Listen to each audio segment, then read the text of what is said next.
ជំរាបសួរពុកម៉ែបងប្អូនអរគ្នាមកដល់វត្តហើយវត្តមហាលៀបនៅខាងស្រុកកោះស្ទឹងខេត្តកំពង់ចាមពុកម៉ែគ្នា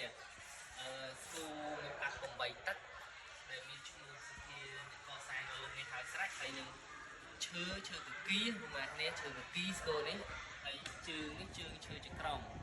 ហើយលោកយកទាំងគងមុខចិត្តមួយទៀតគងមុខចិត្តហើយនឹងពាំងបីទឹកលោកហិននៅក្នុងមួយទៀតពុកម៉ែគ្នាតែកាលណាបានវាចេញមកក្រៅហើយឥឡូវពុកម៉ែគ្នាអញ្ជើញមកមើលបាច់ទាំងអស់គ្នាហើយយើងចល័កនេះចល័កក្បាច់អង្គចល័កផុសទាំងអស់ពុកម៉ែគ្នាទាំងតួជើងទាំងតួស្គរហ្នឹងហើយអញ្ចឹងពុកម៉ែបងប្អូនអរគ្នាមិនថាជាឧបករណ៍តន្ត្រីខ្មែរដូចជាស្គរជ័យឬក៏គងជ័យឬក៏ឧបករណ៍ពិណពាទ្យឬក៏ទីពោលយ៉ាងនេះអាចចាក់ចូលមកពុកម៉ែបានតាមរយៈពេកនេះឬក៏តាមរយៈ